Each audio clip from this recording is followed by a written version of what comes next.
Hello, Twin Flames. This is Victoria, and I'm here with your daily energy check. This is gonna be a classic read, probably a quicker check-in than usual, but I just wanted to see where we are with the energies of the day, of the week, and get you a little bit of guidance on where the energies are and maybe some advice. So, feminines, you have the Oracle card number 14. Find your star family in this cosmic game of hide and seek. It's important to have allies on this journey or just in life, you know, with things you have to deal with. You don't have to do everything alone. Twin flame tends to be a lonely journey, or not so much lonely, but that you handle alone a lot of it, right? But don't feel like that's the only way to go, or doesn't have to be like, yeah, maybe I ask for help once in a while, but for the most part I know that I have to be able to make it alone. That's not really the case. That's not the point.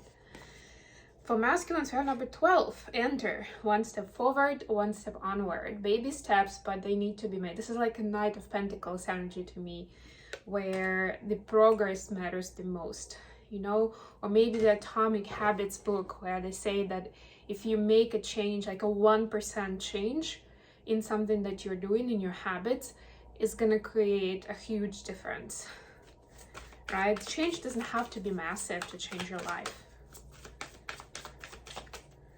Lots of other examples from folklore come to mind, like that swing of a butterfly wing that Japanese tradition has, that can cause a tsunami on the other side of the world. All of those things, you know, people know what they're talking about.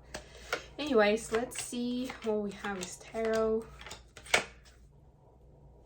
Bottom of the deck, Six of Pentacles. Yeah, it's about balance and give and take, especially if in this case you feel like you are surrounded by people who take a lot of your energy but they don't really participate.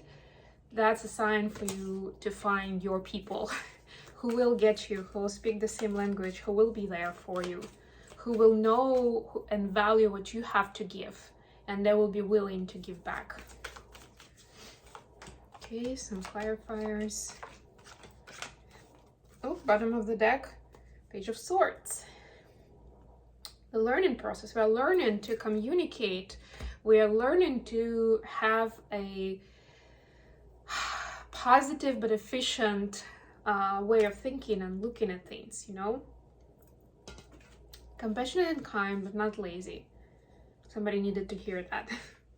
Okay, feminines, you have Six of Cups clarified by Six of Swords. Sixes, right? So this is coming into balance and being ready to step outside. Oh yeah, and we had Six of Pentacles here. I was gonna say there was another six for sure, right? So you are prepared to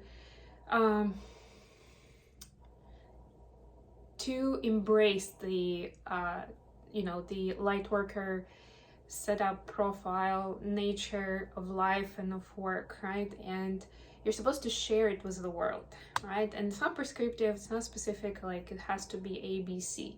It's up to you to choose how you wish to show yourself and to be there, you know, at least to tell your story, like to make it known, not to hold back on who you are and what you've experienced in life, right? This is your time. Masculines have the World clarified by the Moon. Look at this major arcanas. Wow. And all this throat chakra, third eye, and crown chakra colors in the cards, right? And World and Moon are about completion or about ending a cycle, right? And seeing what the cycle was actually, right? Like you may not have realized what the cycle was about. Maybe you knew that something, that relationship, that activity, that event was very unpleasant, but you didn't know exactly what was behind it, why it occurred in your life. So this is actually showing you, this is why, this is what it meant, this is why you had to go through it. And these are both major arcana. So the masculines have been shown how divinely orchestrated it was, how it was critical, crucial for moving on to the next step, because the World is ending the cycle, like ending the major arcanas line. Okay, additional question. Queen of Pentacles clarified by Eight of Pentacles. Getting busy. Oof. Getting specific and tangible with future plans. Like, what are the twins strategizing. What are they bringing in terms of success, abundance, and how do we say, prosperity? Yeah, there we go. What work is done to bring in prosperity? Feminine, 7 of Wands, clarified by the World. Another World card. That's very interesting. That's a synchronicity, because the other one was for the masculines. So the feminines is actually stepping up to see, to show who they are, and not have to defend themselves to everybody else, right? They're just like, this is who I am. You can accept it. You may walk away. There you go. I'm not holding you, you know. You're free to choose what you want to do, right?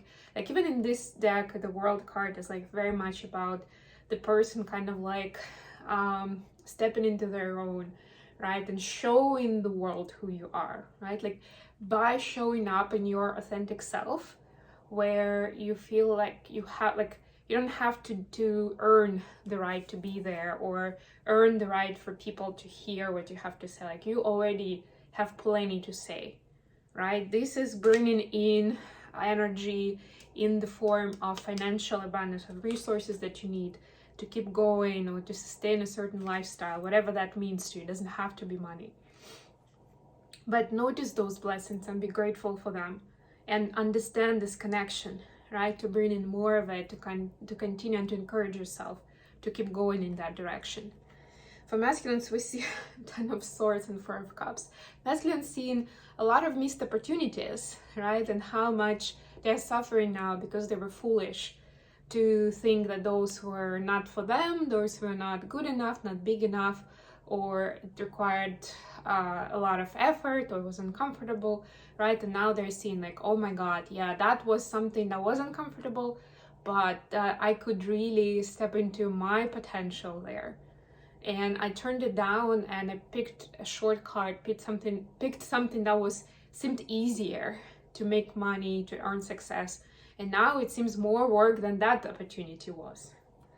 But it's also a learning curve, right? That's another way to learn how the feminine see in the masculines.